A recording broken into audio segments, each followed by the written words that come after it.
Bismillahirrahmanirrahim. Elhamdülillah. Vessalatu vesselamu ala Resulillah. Allahumma allimna ma yanfa'una ve anfa'na bima 'allamtana ve zidna ilman nafi'an. Hormatly okuwçular, ötken sabakta biz Allah Taala'nın zatı jana fe'li sıfattары tuuralı söz kıldık ele. Mına oşol zatı sıfat menen fe'li sıfattардын айырмасын айттык ошол жерде. Эми ошол zatı sıfattарды баянdoого киришебиз. Эң эле алгачкы sıfat бул hayat деген sıfat. Hayat тирүү деген сөз. Тирүүлүк Allah Taala'nın ezelki жана түбөлүктүү sıfatı. Ezelki degenibizden maksat anın baştalışı жок, түбөлүктүү degenibizden maksat anın akırı жок sıfatı. Болгону Allah Taala'nın тирүүлүгү ал жан эмес. Башка макулуктарды дагы биз тирүү дейбиз. Мисалга тирүү адам, тирүү кой дейбиз, уй дейбиз. Бул бардыгы жанга көз караштуу, жан менен бирге боло турган нерсе. Кудай Таалага мына ошол тирүү деген кезде рух жана жан деп айтылбайт. Жана ошондой эле ошол Кудай Тааланын тирүүлүгү кандайча аны деп кеп кылбайбыз. Ал тууралуу сурабайбыз. Анын кандайлыгын биз билбейбиз дагы. Анткени Аллах Тааланын тирүүлүгү өзүнөн, башкача айтканда, эч бир башка нерсеге көз каранды эмес. Эч нерсе жок кезде Кудай Таала өзүнүн hayat тирүү деген сыпаты менен бар болгон. Жана бардык нерселер келечекте жок болуп кетет, кайра эле Кудай Таала өзүнүн ошол hayat бар деген сыпаты менен кала берет. Эгерде Аллах Таалада бул сыпат жок болсо, башка сыпаттар менен да сыпатталбай калмак. Башка сыпат. Анткени демек бардык сыпаттардын негизи мына ушул hayat деген сыпат. Hayat деген сыпаттын келип алим деген сыпат жана башка кодир деген сыпаттар келип чыгат. Бул сыпатка аяттан жана хадистен далил келтире турган болсок, улуу Аллах Таала ыйык Кур'ан-ы Каримде Бакара сүрөсүнүн 255 аятында минтип айткан. Хуал хайюл кайюм. Муну биз дайым эле окуп жүргөн аятул курси. Ал тирүү жана түбөлүктүү деп. Мына ошол аятта Аллах Таала өзүнү hayat жана тирүү деген сыпат менен сыпаттаган. Ошондой эле эгерде пайгамбарыбыз саллаллаху алейхи ва салламдын хадисинен далил келтирсек, Зайд бин Сабит радыйаллаху таала анху минтип айткан. Мен уйкусуздук орууна чалыктым дейт да. Уйкум келбейт эле дейт. Уйкум качып кыйналганда пайгамбарыбыз саллаллаху алейхи ва салламга келип ушул тууралуу арыздандым дейт. Ошондо пайгамбарыбыз саллаллаху алейхи ва саллам мага минтип айтты дейт. Аллахумма гаратин нужум ва хадаатил уюн ва антал хай ва анта хайюн кайюм я кайюм аним айни ва ахди лайли факултаха фазахаба анни. Пайгамбар айтты: "Эй Сабит, сен минтип айткын" деди. "О эгем жылдыздар батты, көздөр тынчтанды, сен тирүү жана түбөлүктүү сактоочусуң, сен үргүлдөбөйсүң жана уктабайсың. О тирүү жана түбөлүктүү, түнүмдү бейпил кыл жана көзүмдү уктат. Мен мына ушул дуаны окудум" дейт, ал оруудан айыктым дейт. Бул хадис Имам Табаранинин риваяты менен келген 4638 хадис болот. Мына ушул хадисти байкап карай турган болсоңуздар, пайгамбар саллаллаху алейхи ва саллям үйрөткөн кезде анта хайюн деп жатат. Сен тирүүсүң, сен тирүү деп кайрылып жатат. Бул дагы ошол Кудай Тааланын тирүү деген сыпат менен сыпатталгандыгына эмне болот? Далил болот. Андан кийинки сыпаты кудуреттүү деген сыпат. Кудурет дагы Аллах Тааланын эзелки жана түбөлүктүү сыпаты болуп эсептелет. Аллах Тааланын бул сыпаты бардык жаратуусу мүмкүн болгон нерселерге тиешелүү болот. Ошолорго таасирин тийгизет. Тиешелүү болот дегенден максат таасирин ошолорго тийгизет. Мустахил, мүмкүн эмес болгон нерселерге таасирин тийгизбейт. Кээ бир адамдар мындай суроо беришет да. Кудай Таала кудуреттүү дейсиңер, өзү сыяктуу нерсени жарата алабы дейт. Ошон үчүн биз жанакы сөздү айтып атабыз. Бул сыпат мүмкүн болгон нерселерге таасирин тийгизет. Андан башкасына таасирин тийгизбейт. Албетте Кудай Тааланын кудурети эбегейсиз. Баш аягы жок, эң кудуреттүү зат. Бирок кээ бир нерселер бар, ал нерселер мүмкүн эмес нерсе. Мына ошондой мүмкүн эмес нерселерге бул сыпаттын тиешеси жок болуп калат. Бул сыпат таасирин тийгизбейт. Мисалга айта турган болсок, караңыздар, мүмкүн эмес нерсеге мисал Hazır ушул жерде мен bir litrovый банканы алып келип коём. 1 litrovый банка алып келип койдум. Алып келип койгонумда анан айтам, Жумадыл таксыр, сиз ушул 1 litrovый банкага 2 литр суу куюңуз дейм. 1 litrovый банканы алып келип коюп, 1 litrovый банкага 2 литр суу куй дейм. Ошол жерде Жумадыл таксырыбыздын күчү ошол 2 литр суу куйганга жетеби, жетпейби? Албетте жетет. Бирок бул мүмкүн эмес нерсе, ашып түшүп кала берет. Сиз 2 литр куя албайсыз, 2 литр батпайт ага. Мына ошондой эле Кудай Тааланын дагы ошол кудурети мүмкүн нерселерге тиешелүү таасирин тийгизет. Мүмкүн эмес нерселер бар. Ал өзү сыяктуу нерсени жарата алабы, ошого кудурети жетеби деген суроо өзү туура эмес суроо да. Анткени ал мүмкүн эмес нерсе. Мүмкүн нерселердин бардыгына бул Кудай Тааланын ушул кудуретинин таасири эмне болот? Тиет. Бирок бул сыпат жаратуу, аз айттык, мүмкүн болгон нерсенин бар болуусун, жоктон бар болуусун эмне кылат? Талап кылбайт. Ал эми таквин сыпаты болот. Таквин деген сыпаты бар, жоктон бар болуун талап кылат. Мисалыга, эгерде Аллах Таала айталы, акыл деген кишинин жоктон бар болуусун билип, аны кааласа, кудурет ал нерсени жоктон бар болууну не кылат? Мүмкүн экендигин важип кылууга таасирин тийгизет. Мүмкүн эде, кийин эми кудурет менен анын бар болуусун важип кылып болот да. Таквин деген сыпат менен жаратат. Жакшы ойлонуңуздар, жигиттер.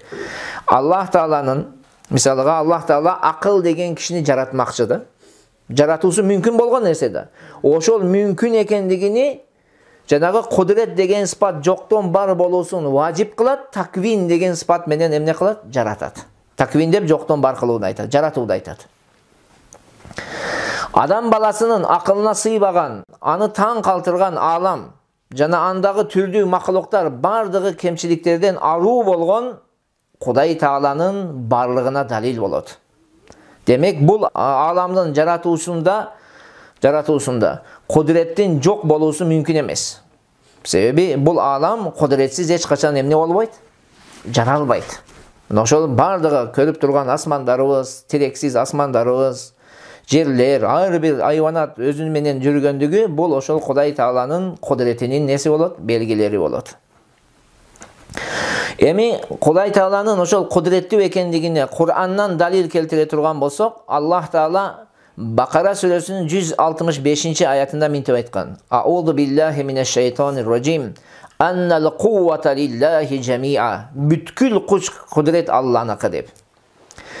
Мүлк сүрөсүнүн 1-аятында эле, Мүлк сүрөсүнү дайым биз окуйбуз. Ва хуа ала кулли шейин кадир дейт. Ал бардык нерсеге кудурети жетет дейт. Ошондой эле пайгамбарыбыз саллаллаху алейхи ва саллям дагы өзүнүн ыйык хадисинде мынтип айтат: Аллахумма инна нас'алука мин хайри ма саалака минху набиюка Мухаммад саллаллаху алейхи ва саллям ва наузу бика мин шарри ма стаазака минху набиюка Мухаммад саллаллаху алейхи ва саллям антал мустаан ва алейкал балаг ва ла хаула ва ла куввата илля билlah. О эгем, албетте мен сенден пайгамбар саллаллаху алейхи ва саллям сураган жакшы нерселерди сурайм. Жана пайгамбар саллаллаху алейхи ва саллям сактоо талап кылган жаман нерседен сактоо талап кылам. Сенден гана жардам суралат. Сен гана максатка жеткире турган нерсени бере аласың. Жаман жолдон кайтарып, жакшы жолго түшүрүүгө сенин гана кудуретиң жетет дейт. Мына ушул хадисте пайгамбарыбыз саллаллаху алейхи ва саллям не деди? Вала куввата, сенин гана кудуретиң жетет дейт деген сөздү колдонду. Бул хадис дагы Имам Тирмизинин риваятында келген. Андан кийинки сыпат жанагы зати сыпаттардан илим деген сыпат. Илим дагы Аллах Тааланын эзелки сыпаты. Аллах Таала бардык жаралмышты ачык жана купуяны, көздөн кайым нерселерди, болгон жана келечекте боло турган нерселердин бардыгын бир убакытта билет. Бирден билбейт. Адам баласы сыяктуу эмес. Адам баласында кандай билүү? Бул комнатта турсак бир билүү болот, сыртка чыксак экинчи билүү, андан сыртка чыксаң үчүнчү билүү. Маалыматка жараша биздин билимибиз өзгөрүп турат, көбөйүп турат. Бирок Кудай Таала ошол бардык нерсени бир учурда, бир убакытта бардыгын билет. Бул айткан сөз, Абу Ханифанын бул айткан сөзү, бул Рафизи шиаларга дейли, равафиздерге жана Кадария агымдарынын пикирине жооп болот. Antkeni bul eki ağamның pikiri boyunca Allah Taala jaratуудан murun eç nerseni bilbeyt deydi. Алардын бул пикирлери бир канча аят жана хадистерге каршы келет. Аллах Тааланын бардык нерсенин билүүчү экендигине Курандан далил айтсак, мисалга Ан'ам сүрөсүнүн 59-аятында мынтип айтат. Аллах ар бир түшкөн жалбырактан кабарлуу дейт. Башка аятта Фатир сүрөсүнүн 11-аятында Аллах Таала айтат. Аузу биллахи минеш-шейтонир раджим ва ма тахмилу мин унса ва ла тадау илля би илмихи. Аялдын кошбойлуу болуусу жана анын төрөөсү Алланын билими менен гана болот дейт. Пайгамбарыбыз саллаллаху алейхи ва салламны дагы өзүнүн хадисинде мынтип айтат. Аллахумма алимал гайби ва шахада фатирас самавати вал арз рабба кулли шейин ва малика ашхаду ан ла илаха илля ант أعوذ بك من شر نفسي ومن شر الشيطان وشركه وأن أقترف على نفسه سوءا وجره إلى مسلمين. O egem asman menen жердин жаратуучусу, ачык менен купуянын билүүчүсү. Мына ушул хадисти карасаңыздар, ачык менен купуянын билүүчүсү, бардык нерсенин эгеси жана падышасы, күбөлүк берем, сенден башка сыйынууга татыктуу зат жок, напсимнин жамандыгынан, шайтандын жамандыгынан, жана анын ширкке аралаш азгырыктарынан, жана өзүмө же мусулманга зыян жеткирип алуумдан сенден сактоо талап кылам дейт. Бул хадис Риязус Салихинде дагы келген хадис. Мына ушул хадисте дагы дана пайгамбарыбыз саллаллаху алейхи ва саллям Аллах Тааланы эмне деп жатат? Алимал гайби ва шахада. Асман менен ачык менен купуянын билүүчүсү дейт. Андан кийинки сыпат сүйлөөчү деген сыпат. Yani kalam, mutakallim, kalam. Süylөө dagın Allah Taala'nın ezelki sıfatı. Tamga, tıbış, ündön turbayt. Adam balası süylөө degende daroo biz emnen elestetebиz. Tamga, tıbış, ündü elestetebиz da tamga men çıgar. Birok Allah Taala'nın kalam sıfatı emne emesken? Tamga emes, tıbış emes, ün emes. Allah Taala'nın bu sıfatı süküt karmao, duduk, jana kekeçtүүлүk, siyaqtуу, kemçiliktүү nerselerden aruu. Bu sıfat tuuralı buyursa inşallah Kudayım janagı Kur'an tuuralı bayandaganыбызda inşallah kenen dagın aytıp ketebиz. Bol ошол Kur'an temasına aябай байланыштуу. Andan keyingi sıfatı uğuu jana körүү sıfatı, Samiun basir deybiz biz. Bu iki sıfat Allah Taala'nın ezelki sıfatları. Allah Taala uğuu sıfatı menen bardıq uğula turgan nerselerdi ugat, körүү sıfatı menen bardıq körüle turgan nelerdi? Nerselerdi köröt. Bu iki sıfat Allah Taala'nın bilүү sıfatından tışqarı ezelki sıfat bolup eseptelet. Bizde Ahli Sünnet vel Cemaat'ın köpçülüğünün köz karaşı boyunca emneken Allah uğuu jana körүү bu Allah Taala'nın alim degen sıfatıdan başka sıfat bolup eseptelet. Bu bizdin alımlarımızın jana Aş'arilerin köpçülüğün nesi? Köz karaşı. Alemi bir alımlardın köz karaşı boyunca bu iki sıfat bilim sıfatın dağın da östürücü sıfat bolup sanalat. Bolgonu bu iki sıfat müçö emes. Biz körүү degende daroo öyle közdü elestetmешибиz gerek. Uğuu degende daroo öyle kulakты elestetmешибiz gerek. Kuday Taala laysa kemislihi şeyun. Kuday Taala siyaqtуу eç nerse jok. Al uğuuçu, körүүçü. Biz bunday nerseleri janagı mahluklarga bolgon oy жүгүртүүбүздү Kuday Taalaga жүгүртө албайбыз. Biz başkaça oylaşыбыз gerek Kuday Taala tuuralı. Bir alımlardan ayttık köz karaşı boyunca emne dedik? Bu sıfat uğuu jana körүү sıfatı emneken dagın alim degen sıfatı östürүүчү sıfat bolot. Esten çıgarbaylı. Birok köpçülük alımlarının köz karaşı boyunca bular özünçe sıfat bolot. Öz aldınça sıfatlar. Jana emne dedik? Bolgonu bu sıfat müçö emes dedik. Antkeni müçö bu makluktun, jaralmıştın kemçiligin tolturuuçu asbap bolup eseptelet. Misalga mana kol. Mına kol menin bir kemçiligimdi tolturup jatar. Eger kol jok bolsa men aябай bir kemçiliktүү көрүнүп kalam. Mına uşul sıyaqtуу janagı müçölөр ошол mahluklardын kemçiligin tolturuuçu bir asbaptar bolot. Eger jaralmış bul iki müçödөн misalga ayrılsa anda alsızlığı kayra kaytat. Misalga kulağınız jok bolsa, közüңүz jok bolsa siz alsızlık bolosuz. Allah Taala kemçilikten emine aruu zat. Ошон үчүн Kuday Taalaga müçö degen түшүнүктү такыр колдонуу мүмкүн эмес. Bu isbatın dalili Allah Teala ıyık Kur'an-ı Kerim'de Şura suresinin 11. ayetinde aytadi. A'udhu billahi mineşşeytanirracim ve huves-semi'ul basir. Al uğuçu jana körüçü deydi. Jana İbrahim aleyhissalam dağın atasına mına uşul eki sıfatты Kuday Taala'nın barlığına dalil keltirgen. Bu okıya turalı Allah Teala Kur'an-ı Kerim'de tömenküçe bayandaydı. Maryam suresinin 42. ayetinde. Ya abati lima ta'budu ma la yesma'u ve la yubsiru ve la yughni anka şey'an. O atakem emne üçün uqbagan, körbegen, muhtaçlığında öte yalbagan nersege sıyınasın deydi. Bayqap turganыңыздай İbrahim aleyhissalam uqbagandıq jana körbegöndüktü, alsızlık jana kemçilik qatarı bayandagan. Uqbagan nerse, körbegen nerse eç kaçan Kuday bola albaydı. Oşon üçün Kuday Taala emneken körüçü jana uğuçu. Bu turalı dağın tömendekiler oşunda dağın bayandayız buyursa. Daha başka ayatta Zuhruf suresinin 80. ayetinde Allah Teala aytadi. Am yahsabuna anna la nasma'u sirrahu ve najvahum. Biz alardan napsilerinde süylöşülerin jana başka bir ömenin sırdaşkanların uqbayбыз dep oyloşou, biz uğabız deydi. Sırdaşsak dağın akırın şıvırap süylösek dağın Kuday Taala bizdin her bir sözümüzde uğat. Jürögüzdeki nerseni dağın bilet. Bu turalı Zuhruf suresinin 80. ayet veya tafsir Nasafi Bayzovilerdi qarasaňızlar inşallah gelecekte bardygy şul turalı aytı bergen. Kenen aytadi. Başka ayatta mesela Taha suresinin 46. ayetinde mintip aytadi. Qala la takhafa innani ma'akuma asma'u ve ara. Allah Teala aytdı. Korkbogula men siler menen birgemin, uğam jana körüm dedi. Şul jerde mına Kuday Taala özünü özü uğam jana körüm degen ekspat menen emne kılıp жатат, sıpatlap жатат. Andan keyingi Kuday Taala'nın sıfatı bul irada degen sıfat. Kalowçu, kalow degen sıfat. Kalow Allah Taala'nın ezelki sıfatlarından.